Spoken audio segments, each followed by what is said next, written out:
fleuve du canal du Mozambique, au nord-ouest de Madagascar, à égale distance entre le continent africain et la Grande Île, émerge en juin l'une des 4 îles de l'archipel des Comores. Anjouan est la deuxième par l'importance de sa population et de sa superficie. Mayotte, la 4e, est restée française après l'accession de l'archipel à l'indépendance en 1975. L'État comorien ne compte donc aujourd'hui que 3 îles, Ngazija, Mouéli et Anjouan. Douce et accueillante, Anjouan, avec son climat tropical, est propice à l'évasion et à la découverte parce que richement doté en merveilles de la nature. Les Comores sont connus des Arabes avant même l'avènement de l'islam. Les navigateurs européens les ont également découvertes et y faisaient escale au cours de leur voyage vers la route des Indes. Ces différents peuplements ont laissé leurs traces et c'est ce qui fait le charme des Comores et plus particulièrement d'Anjouan. Anjouan qui a été la plus visitée parce que située au cœur de l'archipel. Le beau temps quasi permanent permet donc de voir les autres îles à partir d'Anjouan. Anjouan, l'île à la forme triangulaire, s'est tournée vers l'ouest et la pointe de Sima, légèrement courbée, semble dire caribou aux étrangers. Une invitation à venir découvrir le charme de l'île, un charme qui reste toujours gravé dans la mémoire de tous les visiteurs. Un charme accentué par le sourire légendaire des habitants et qui fait d'Anjouan une île de rêve. En effet, à Anjouan, la nature explose de toutes parts. La faune et la flore émerveillent en permanence. Vivent ensemble cocotiers, baobab, bananiers, ylang-ylang, vanille, girofle, cannelle, noix de muscade et j'en passe. Au fond de l'océan, à proximité des côtes, les baleines viennent mettre bas dans le bras de mer qui sépare Mayotte d'Anjouan sous le regard amusé des dauphins et des tortues marines. Une nature encore vierge et exubérante, un soleil généreux, presque toute l'année. Tout ce qu'on peut rêver découvrir dans une île tropicale, voilà encore une fois Anjouan. La nuit à la belle étoile est inégalable. L'islam tolérant a fait des Anjouanais des hommes pacifiques, non violents, fidèles à l'amitié. Par nature calme et respectueux, ils aiment accueillir les étrangers. Un paysage montagneux au relief accidenté, des vallées en V, des plateaux et des cuvettes qui savent garder leur verdure toute l'année. Anjouan offre un paysage de rêve avec des sommets qui dépassent les 1500 mètres.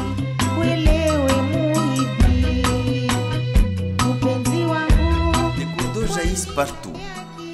Une eau limpide, calme, claire, qui s'écoule parfois en ruisselant, produisant un chant semblable aux berceuses des mamans qui chantent pour leurs enfants. Parfois, ce sont des chutes d'eau dont l'écume s'étend sur toute la surface.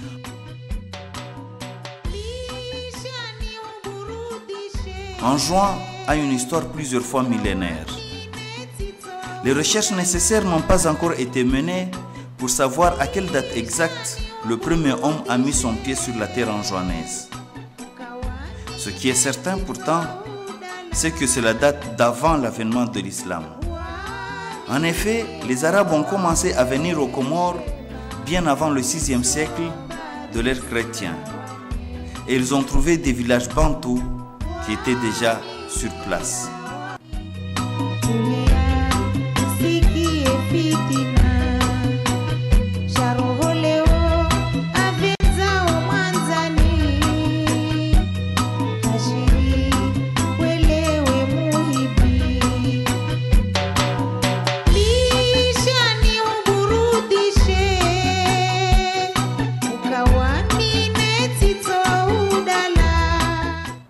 Alors, les Arabes ont introduit la construction en dur avec la chaux-vive et le moellon.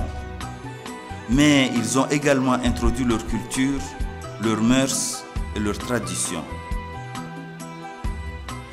La culture arabe se retrouve donc dans l'habillement, dans les danses, les chansons, mais aussi dans le système de construction des habitations avec des médinas aux ruelles étroites comme on en trouve un peu partout dans les vieilles villes.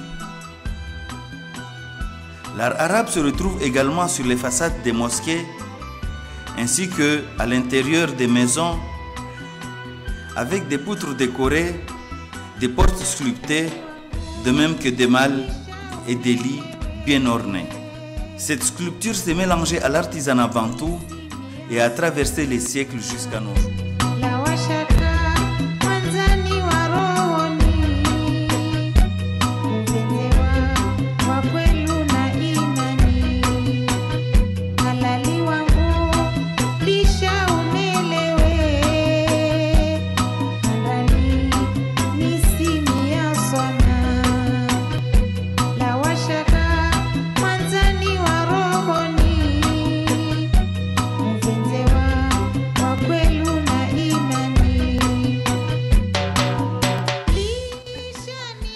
Elle se retrouve également dans les kofias, ces bonnets devenus spécificité comorienne puisqu'on ne les trouve nulle part ailleurs.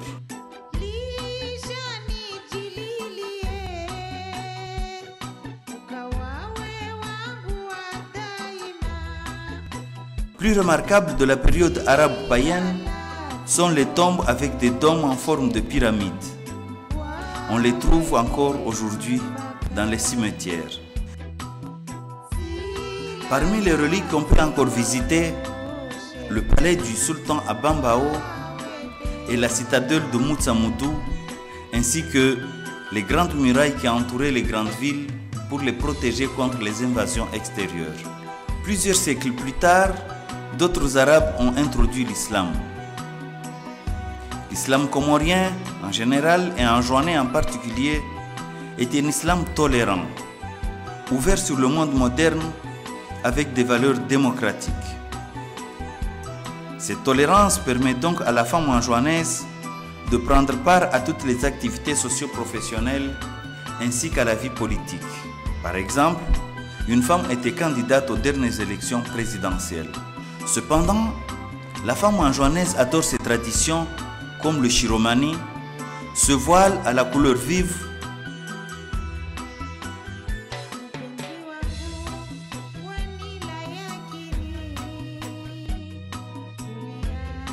ou le msinzanou, cette poudre de bois de Santal qui lui sert de maquillage parce que, semble-t-il, elle conserve beaucoup de vertus comme rendre la police et enlever les boutons. Mais ce que la femme anjouanaise n'est pas prête à abandonner pour rien au monde, c'est le grand mariage. En fait, le plus grand moment de la vie d'une femme dans cette île. Les Anjouanais sont persuadés que Dieu aime leur île. Car si on n'a pas encore découvert du pétrole, on trouve des fruits et des légumes toute l'année. Des fruits variés, cultivés de manière traditionnelle, ce qui leur donne un goût incomparablement bon. La cuisine anjouanaise est également spécifique, riche et très variée. Les légumes frais toute l'année permettent à la femme de concocter des menus exceptionnellement bons, appétissants.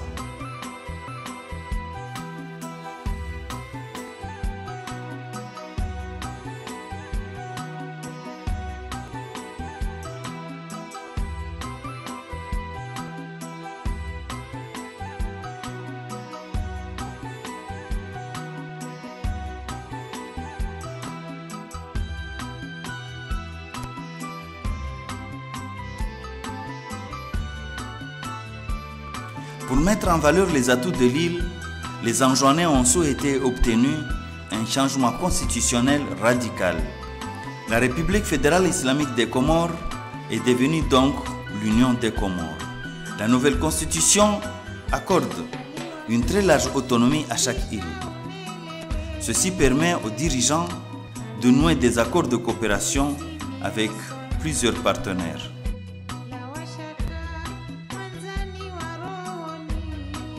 Anjouan, qui est à l'origine de ce changement constitutionnel, s'est immédiatement attelé à la lourde tâche de la construction de l'île avec comme devise « compter d'abord sur ses propres forces ». Les initiatives communautaires de base, avec leurs multiples aspects de développement social, la mise en valeur des activités génératrices de revenus fusent partout, impulsée par une équipe dirigeante jeune avec à sa tête le président Mohamed Bakar, la quarantaine.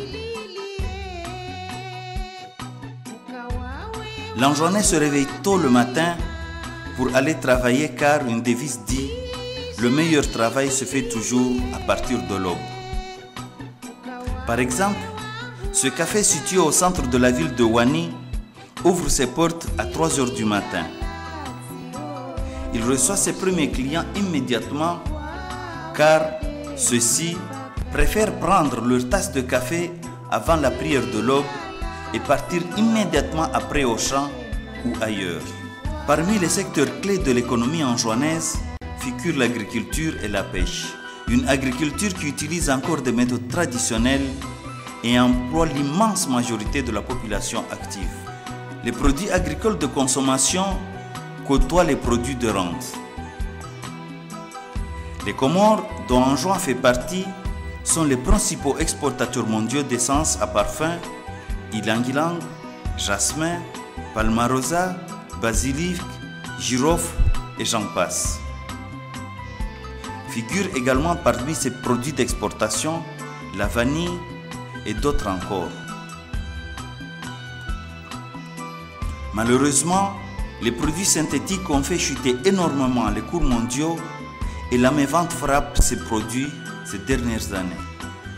Les produits vivriers, bananes, manioc, taro, songe, ambrevade, patates douces, pommes de terre, etc. sont loin de satisfaire les besoins nationaux. Le secteur nécessite donc un effort particulier. La pêche offre des perspectives très encourageantes que pour les poissons de Merceau. 2 courants marins dans le canal du Mozambique favorisent cette situation car pendant l'été austral, les poissons suivent les courants du nord vers le sud à la recherche des mers chaudes et viennent pondre aux Comores.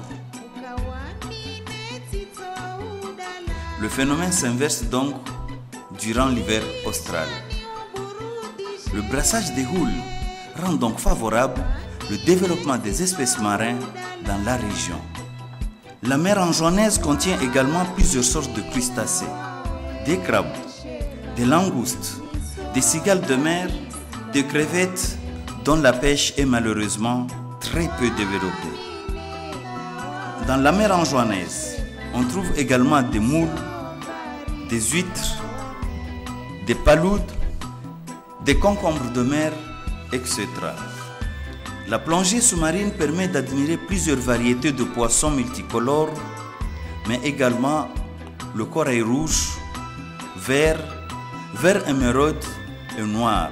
Il y a également dans les eaux anjouanaises des espèces de poissons qui sont spécifiques pour l'île.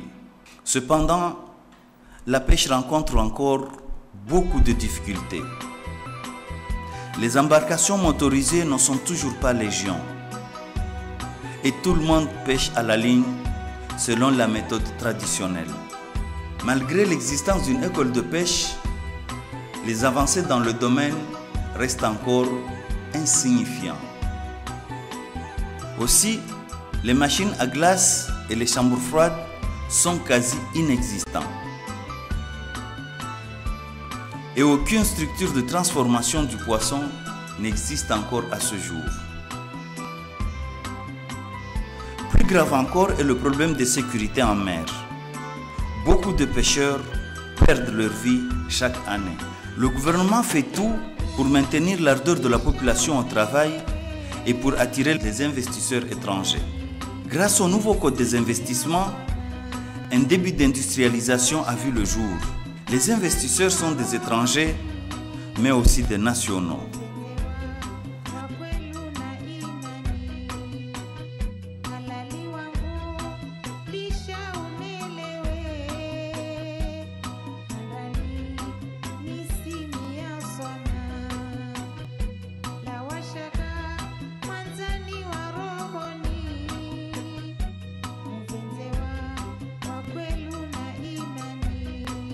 En plus du code des investissements, le désenclavement de l'île a été classé prioritaire.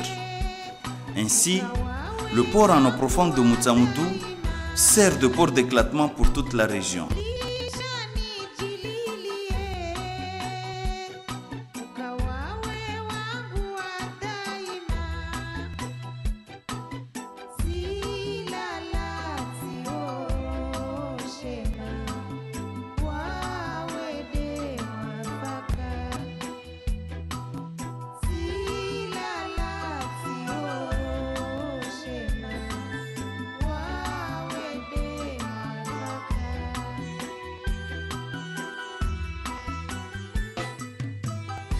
Côté aérien, plusieurs compagnies privées relient l'île du reste de la région, Madagascar et l'Afrique de l'Est compris. Plusieurs rotations sont donc effectuées chaque jour. Un réseau routier bitumé, régulièrement entretenu, désenclave l'intérieur de l'île et permet de faire aisément le tour d'Anjouan. Pour ce qui concerne les télécommunications, le portable d'Ernéné est opérationnel depuis 2002 et les sociétés de la maçonnerie, de la plomberie et transfert d'argent se sont installées.